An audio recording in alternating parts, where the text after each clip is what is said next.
Get ready. 10 seconds. 5 seconds. Start. In recent months, we have seen how speculation took place in regard to certain foodstuffs and other agricultural commodities. The Reserve Bank bulletins issued recently tell us that lots of money were advanced by a number of scheduled banks in order to back up the speculative operations and buyings of certain concerns. Similarly, monies had been advanced for speculative purchasing with regard to other commodities. Such things are happening.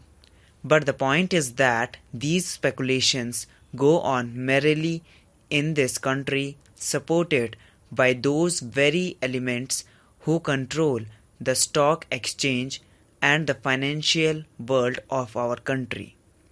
I should like to know to what extent this is going to be stopped. It is said that we are in a bad situation, and in order to give a proper direction to the planned development of the country, it is essential to direct the investments and speculative investments in particular. How much this measure conforms to these I should like to know from the government. It appears to me that not very much will have come out of this measure, notwithstanding the fact that government is armed with these powers. It is of vital importance today that we should have proper control of our investments that are taking place or cornering our shares in some cases. If we are at all serious about the planned development of our economy in general and our industry and commerce in particular, I am afraid the powers that are being taken by the government under this bill are not at all sufficient for ensuring such developments as would enable the government to direct investment and control transfer of shares etc. in conformity with the interests of the planned economic development.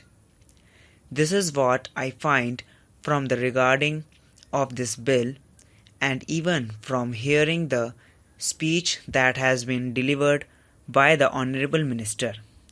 I have also read the other speech he had made in the other house. That does not throw much light on the subject.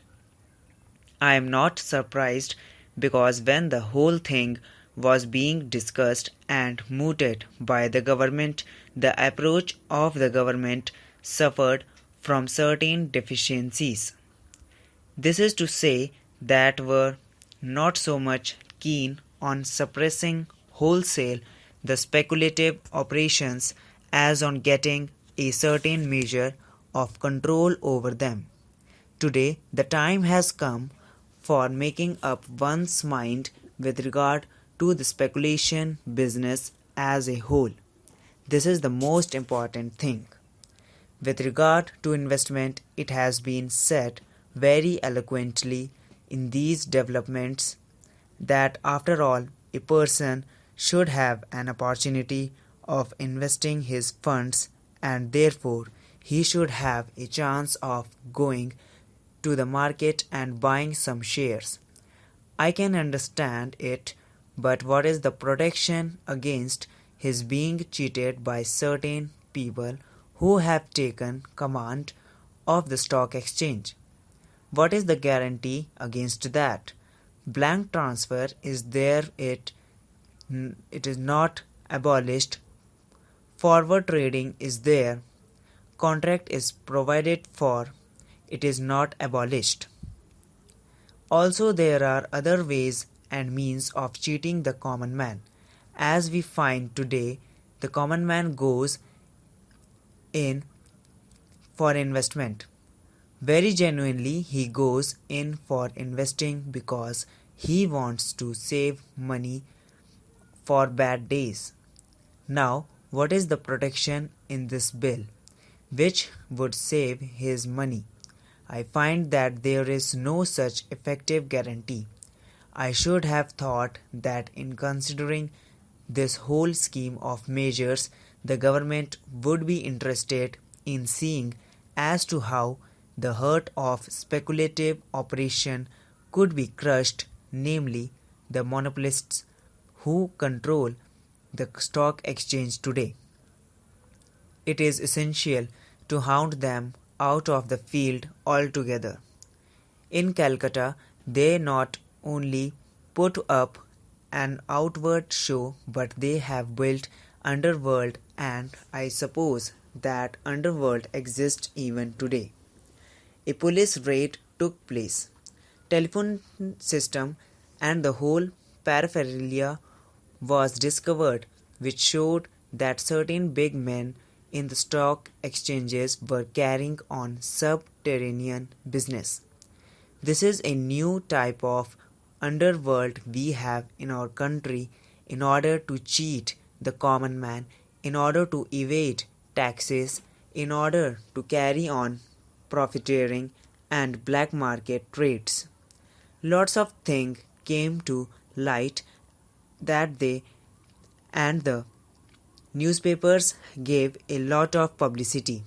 We came across certain very big people.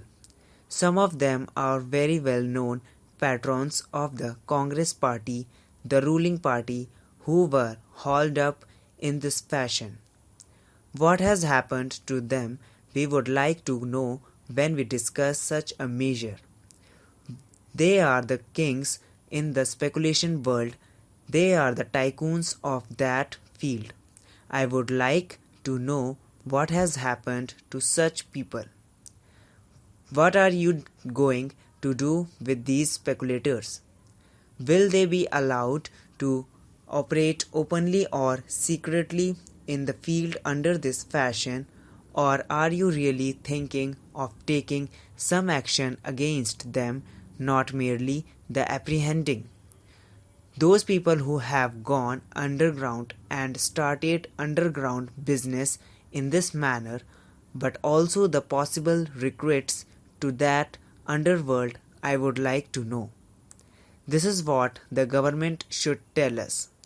It is no use trying to bring in all technical questions, explaining one clause after another. This is important, but what we would like to know from the government is how you are going to check these elements who sit on top of the country as far as the stock exchange is concerned.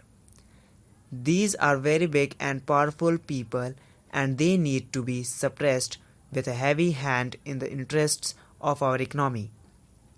I find the Honorable Minister piloting this bill is completely indifferent to that aspect of the matter.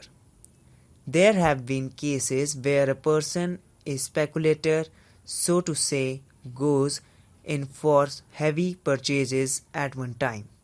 The heavy pressure boosts up the prices.